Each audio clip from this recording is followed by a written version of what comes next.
Bonjour à tous et bienvenue dans le Grand JT des Territoires. Cette semaine, place à une édition spéciale été, un condensé de l'actualité préparé par les équipes du Grand JT des Territoires. Regardez. Il ne faut plus qu'une quinzaine de minutes à Christian pour prendre les mesures d'un bâtiment. Grâce à l'utilisation du drone, réaliser des devis de chantier est devenu beaucoup plus rapide. Le principe est de faire en sorte que le drone prenne des photos d'un bâtiment. Ce drone a un GPS, ce qui permet que chaque photographie prise par le drone a ses propres coordonnées GPS.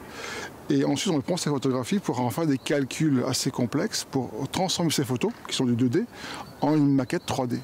Ce qui permet en fait, à l'artisan du bâtiment de mesurer avec la souris la surface du toit, la longueur des gouttières, la hauteur des pignons pour faire un devis pour poser des ardoises, des isolations.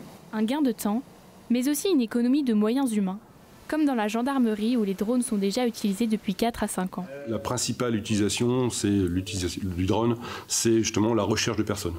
C'est là où il est plus facile d'avoir une vision, on va dire, 3D d'un événement, plutôt que de déployer une multitude de personnes au sol. Vous prenez une vue 3D, vous avez une vue donc générale, globale, et ça évite, déjà ça permet de gagner du temps au niveau du survol, de la surveillance, de la recherche, et aussi ça vous fait une économie de personnel, quoi.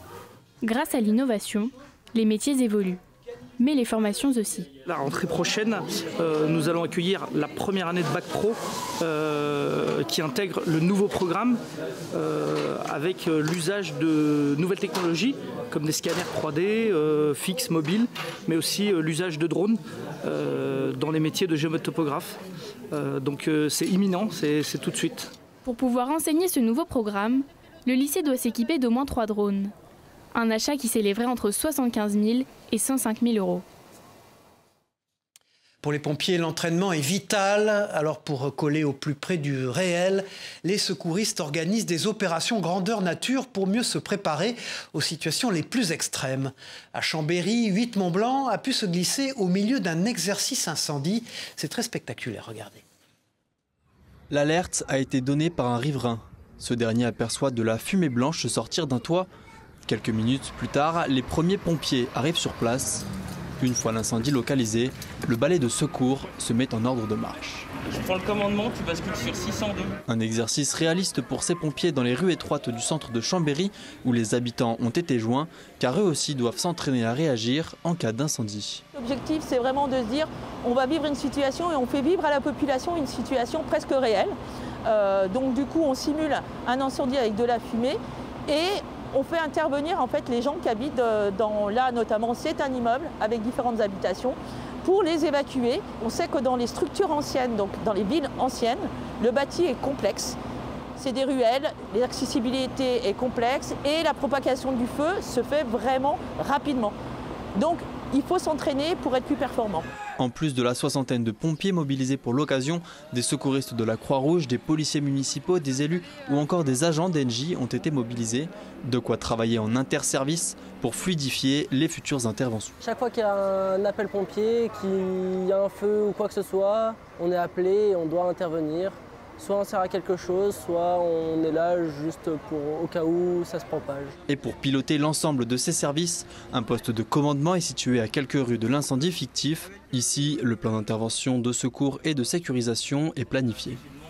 Ce véhicule est armé par une équipe qui permet simultanément de récupérer les informations qui se passent sur le terrain, de passer des ordres tout en suivant tous les aspects de l'intervention, la situation tactique, prendre en compte tous les messages, les demandes de renfort et puis gérer aussi l'organisation des transmissions. Des exercices de grande ampleur comme celui-ci sont réalisés une fois par an en réunissant une centaine de professionnels et de figurants. Dans un environnement international aussi incertain, il n'est pas facile de communiquer pour les grandes entreprises françaises, notamment celles du CAC 40. Guerre en Ukraine, augmentation des droits de douane aux États-Unis, caprice boursier aussi. Le rôle de ces directeurs de la communication est donc essentiel pour relever tous ces défis. Un récent classement vient de révéler quel est celui qui se distingue le plus. Explication de Christophe Rigaud. Depuis plus de 20 ans, Vincent Delaveissière observe à la loupe les entreprises du CAC 40. Il propose tous les 2 ans un classement des meilleurs dirigeants, mais surtout une étude fouillée de plus de 700 pages pour tout savoir sur ces grandes entreprises. Pour établir son classement 2025, Vincent de la Vessière a mené une enquête marathon de plus de 6 mois. J'interviewe près de 200 journalistes français et anglo-saxons, du soin de me parler des patrons du CAC 40, des entreprises du CAC 40 et des DIRCOM du CAC 40. Pour cette 11e édition, c'est le directeur des relations extérieures du groupe LVMH, Jean-Charles Tréant, qui a été élu meilleur directeur de la communication 2025. Arrivé chez LVMH en 2017, il travaille sous l'égide d'Antoine Arnaud, qui dirige l'image du groupe et qui a tenu à le féliciter sur le réseau social professionnel LinkedIn. Une distinction amplement méritée, a écrit Antoine Arnaud à propos de Jean-Charles Tréant. Aujourd'hui, le poste très stratégique de directeur de la communication est particulièrement exposé dans un contexte international mouvementé. Toutes ces entreprises affrontent simultanément 5-6 crises. On a eu la guerre géopolitique avec le conflit en Ukraine et le conflit au Moyen-Orient. On a la guerre énergétique, on a la guerre industrielle, on a la guerre commerciale avec les barrières douanières qui se multiplient en Chine ou aux États-Unis notamment. Et donc le DIRCOM, il doit faire face à tout ce monde extrêmement mouvementé, extrêmement violent. Enfin, le titre de meilleur dirigeant du CAC 40 2025 a été attribué à Patrick Pouyanné de Total Energy, un patron très géopolitique qui a acquis un rang de quasi-chef d'État dans un monde où l'accès à l'énergie est stratégique. Depuis plus de 600 ans, la Poste évolue au rythme des besoins et des innovations. Le numérique force les agences postales à se réinventer et à proposer divers services pour mieux répondre aux besoins des territoires. Partons maintenant en Moselle pour découvrir différents cas de figure. Un reportage d'ailleurs de Moselle TV. Alors j'ai un recommandé. Dans ce bureau de poste, peu importe la demande, une seule personne se charge du travail. Et du coup on est à 28,42 €. Un effectif réduit car les clients sont de moins en moins nombreux. On a perdu une dizaine de % de passages à peu près tous les ans. Donc voilà, aujourd'hui on est à 65 visites jour. Je pense qu'il y a 5 ans on devait être à un peu plus de 100 visites jour. Et dans certaines communes, ces bureaux ne sont plus seulement de simples agences postales. Reconstruit en septembre 2024 après avoir été détruit pendant les émeutes, ce bureau assure un service postal, mais pas seulement. Donc on va se connecter sur le site de la CAF. Une antenne France Service y a été installée, une opportunité pour les habitants d'être aidés dans leur démarche. Situé dans un quartier prioritaire, ce bureau a aujourd'hui un vrai rôle social. C'est précisément le genre de quartier, le genre de population qui a souvent besoin d'être accompagné. Donc là, on est typiquement dans les missions plus sociétales de la Poste. Ici, pas de bureau de poste.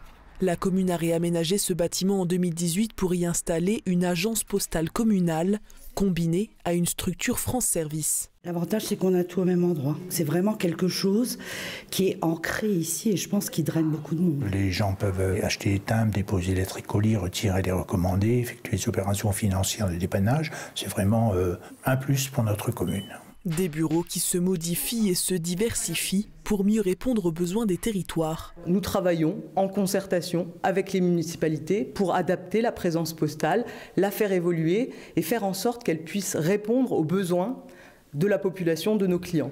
Aucune fermeture de bureau de poste n'est prévue sur le territoire, seulement des ajustements pour s'adapter à la nouvelle clientèle, quand l'ancienne peine parfois à accepter ces changements. Mise en place depuis 2020, l'étoile verte du guide Michelin récompense les restaurants pour leur engagement éco-responsable.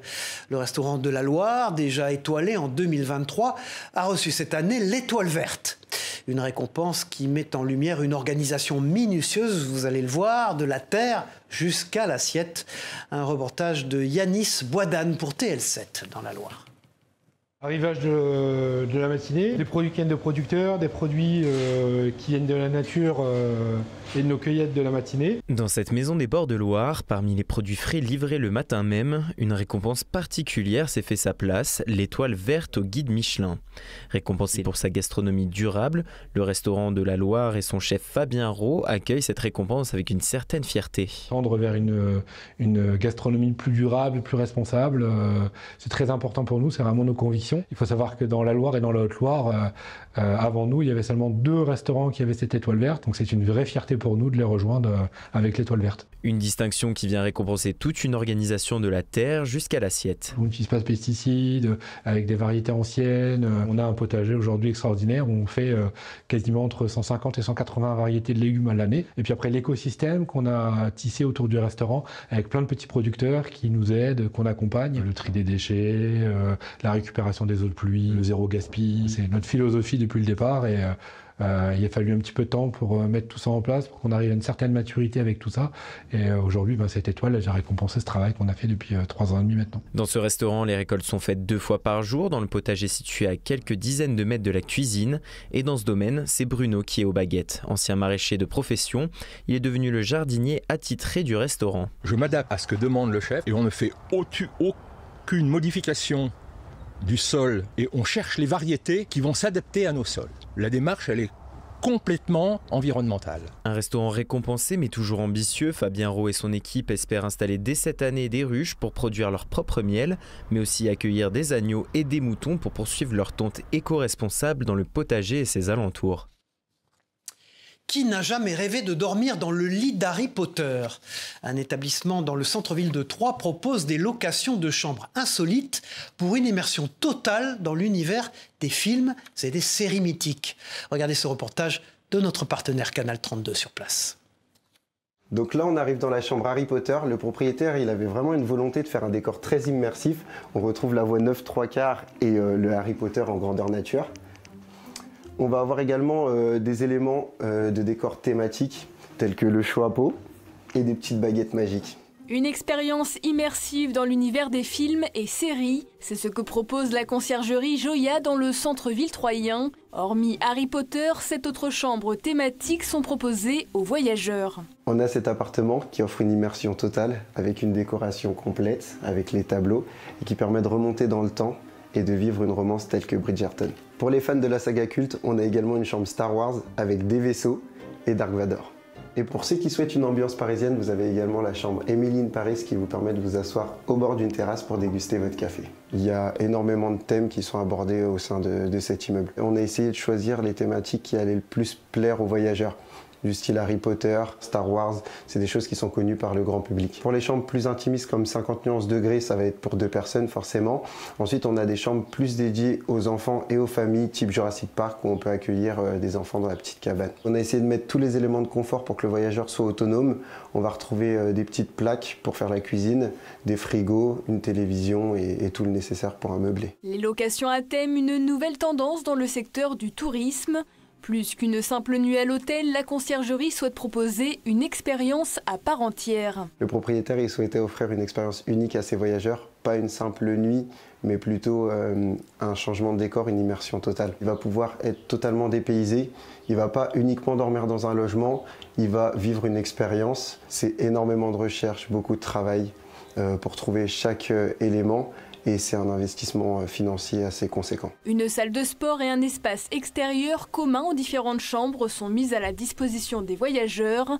Une salle de spa est également proposée en supplément. On retrouve spa, sauna et salle de cinéma privative. Les voyageurs pourront réserver directement sur les plateformes de réservation en supplément en effectuant la demande. Les tarifs démarrent à partir de 150 € la nuitée. De nouvelles chambres sont actuellement en cours de construction. L'une portera sur la série Game of Thrones, la seconde sur le film d'animation Coco Disney. De quoi ravir petits et grands. Connaissez-vous les cafés joyeux? Ces établissements sont un modèle d'inclusivité. Ils s'implantent partout en France, présents par exemple à Rennes, à Bordeaux, à Marseille, à Strasbourg ou encore depuis peu à Lille. Ces établissements n'emploient que des personnes en situation de handicap. Un concept qui plaît beaucoup aux clients. Présentation avec notre partenaire WEO TV dans le Nord. C'est un café pas tout à fait comme les autres, en plein cœur de Lille. Un lieu qui porte bien son nom. Café joyeux! Car ici on prépare des cafés, des repas, mais aussi et surtout des sourires. Sa mission, offrir un emploi à des personnes en situation de handicap mental ou cognitif. Charles-Henri fait partie des employés. Ce matin, il est au comptoir, mais ses missions sont variées. Le service, la caisse, un peu de plonge, un peu de cuisine quand c'est notre tour en cuisine, et puis préparer les commandes.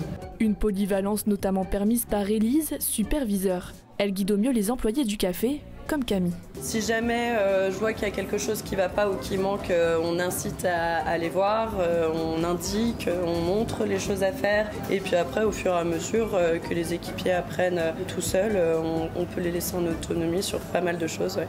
Julien est chef de cuisine. Lui aussi accompagne les équipiers dans leur mission, notamment pour la plonge. Une double casquette qui n'est pas de tout repos. Ici, tout est fait pour faciliter le travail des employés. Par exemple, ces Lego colorés qui leur permettent de repérer les tables associées à chaque commande. Un fonctionnement qui rend possible un service de qualité à la clientèle, mais c'est surtout la personnalité des serveurs qui la séduit. C'est absolument génial, hein. C'est de se faire accueillir comme ça par des gens qui sont absolument heureux de travailler et tout, c'est génial. Un petit mot, un remerciement, le livre d'or est là pour ça, et il ne manque jamais de messages. Ça fait du bien parce qu'au moins, ils sont constructifs, les messages sympas comme tout, c'est sympathique, voilà, c'est bienveillant. Un succès qui fait la fierté du gérant. Ça a très bien marché dès le départ, autant que ce soit pour l'affluence que pour la cohésion d'équipe et l'efficacité du travail. Ce lieu d'inclusion, de partage et de joie est le 21e à ouvrir en France. Au total, ce sont 7 personnes en situation de handicap qui y travaillent pour le moment. Voilà, on reste dans l'alimentaire. La pizza est un emblème de la gastronomie italienne. Chorizo, champignons, fromage, à vous de choisir ce que vous préférez. Mais au milieu de la carte de Jean-François, vous allez le voir, se glisse un extra, une pizza sucrée. Grâce à sa recette, il a réussi à décrocher la 3e place au championnat de France de pizza. Reportage de Vosges TV, regardez. Comme tous les mercredis, le camion à pizza de Jean-Pierre s'installe à Moyen-Moutier. Mais ce soir-là, en plus des pizzas traditionnelles au feu de bois, le jeune pizzaiolo de 29 ans a proposé un extra aux clients, une dégustation de sa pizza sucrée qui lui a permis de décrocher à Paris en avril dernier la 3e place au championnat de France de pizza dans la catégorie dessert. Hop là, madame. Il avait choisi de revisiter la tarte au citron meringuée avec un fond à base d'une pâte biga préfermentée dont la cuisson se doit d'être parfaite. Ça fait un peu plus d'1 an que je travaille sur la pâte. C'est une pâte avec 2 sortes de farine, 100% italienne. Il y a une maturation de 24 heures et après la pâte elle repose 48 heures, donc en tout 72 heures, ce qui fait qu'elle est hyper digeste et légère. C'est une cuisson parfaite parce qu'on peut la tenir sur 3 doigts sans qu'elle s'affaisse. Vient ensuite l'ajout des ingrédients avec 2 sortes de meringues, suisse et française, du citron sous la forme de crémeux, coulis et confit, un peu de barbe à papa au citron vert et la touche finale de l'amande fraîche de son jardin. Comment vous la trouvez? Très bonne mais surprenante, un mélange de saveurs qu'on n'attend pas sur une pizza, mais franchement une bonne surprise. Pour être honnête avec vous, normalement pour moi une pizza c'est pas sucré, et ben là c'est une excellente surprise. La meringue est fantastique, le citron, tout est bon, la pâte est très bonne, c'est très croustillant, c'est onctueux en même temps, donc c'est parfait. Jean-Pierre, jusqu'alors cuisinier, est devenu pizzaiolo, attiré par cette institution de la gastronomie italienne, la pizza. Et j'ai découvert presque une passion. Le système d'empattement, il y en a tellement de différents et il y a tellement de possibilités de s'amuser. Et son patron n'est pas peu fier de le compter dans son équipe. On le suit, on l'encourage et en tout cas on sera toujours avec lui pour qu'il continue comme ça. C'est une très bonne recrue pour nous et on veut le garder le plus longtemps possible et qu'il nous gagne plein de concours. Les Napolitains n'ont qu'à bien se tenir car Jean-Pierre compte encore améliorer son savoir-faire et se prend à rêver de décrocher le Graal à Rome, le titre de champion du monde de la pizza. Un avion sans bruit ni pollution, y croyez-vous vraiment? On y rêverait? Eh bien, figurez-vous que cet avion électrique existe. En escale en Ille-et-Vilaine, notre partenaire TVR a pu monter à bord. Sensation plus que garantie, regardez. Une prise de courant suffit pour faire le plein du Pipistrel Vélis Electro, le seul modèle d'avion électrique autorisé à voler dans le monde. Depuis l'aéroport de Rennes et le parking de l'Aéroclub, la société Airskol propose des vols d'initiation avec cette propulsion électrique qui change la donne. On est plaqué au siège, on a des inclinaisons qui sont fortes, donc on va monter très vite, très fort, avec un bruit minimum, puisque à part le vent sur la cellule qui fait un peu de bruit évidemment, on a très peu de bruit sur cet avion qui fait 60 décibels contre 82, 84 pour un avion thermique, donc on est 14 fois moins bruyant en fait. Vous avez vu, hein, finalement, l'avion, on met quelques interrupteurs en marche et ça y est, c'est parti. La puissance qui arrive tout de suite. Avec cette nouvelle technologie se pose la question de la sécurité d'un avion électrique qui a une autonomie en vol de 45 minutes seulement. C'est 2 batteries dans l'avion, 2 batteries identiques et similaires qui sont utilisées simultanément en fait, au cours de l'évolution et du vol. Et si une batterie tombe en rideau, et ben on a la deuxième qui est suffisante pour assurer, pour prendre le relais et aller atterrir. On n'est pas loin du planeur, donc j'allais dire même sans moteur, un pilote confirmé peut ramener l'avion en toute sécurité. Airschool est aussi une école de formation au pilotage en licence privée qui consiste en 45 heures de vol, dont les 2 tiers sont réalisables en électrique. À noter donc le prix d'un vol d'initiation en avion électrique, le rêve d'Icar en bas carbone, c'est 165 € les 30 minutes. Originaire d'Espagne, le paddle est la nouvelle tendance sportive en France. La discipline compte déjà 50 000 adhérents. La région Occitanie, elle, est la première région française en nombre de licenciés. Aujourd'hui, l'offre du paddle est aussi diversifiée que celle du tennis. Via Occitanie a donc voulu comprendre l'engouement autour de ce sport. Des vitres autour d'un terrain légèrement plus petit qu'un court de tennis et une raquette en carbone percée de trous, vous avez sûrement reconnu le paddle. Ce sport originaire du Mexique et importé d'Espagne en France n'est plus à présenter dans notre région. Depuis quelques années, l'Occitanie est la première région française avec le plus de licenciés. À Moguio, 3e club d'Occitanie, Jean-Bernard Quine enseigne le paddle depuis 8 ans. On est une région où on peut jouer beaucoup, c'est-à-dire que ce que j'ai remarqué, on est pratiquement 900-800 membres, donc ça veut dire qu'on est 400 membres de paddle. Et sur ces 400 membres de paddle, il y a 300 joueurs classés. C'est-à-dire qu'il y a des tournois toutes les semaines. On peut jouer, soit faire un tournoi le lundi, il y a des clubs qui proposent le lundi, des tournois le mardi, le mercredi, le jeudi. Des cours collectifs, des cours individuels ou une simple location du terrain, ainsi que des créneaux pour les enfants. L'offre de paddle est aujourd'hui autant diversifiée qu'au tennis. Les tarifs avantageux d'un club municipal rendent le club de Moguio très attractif, au point que les terrains sont souvent réservés une semaine à l'avance.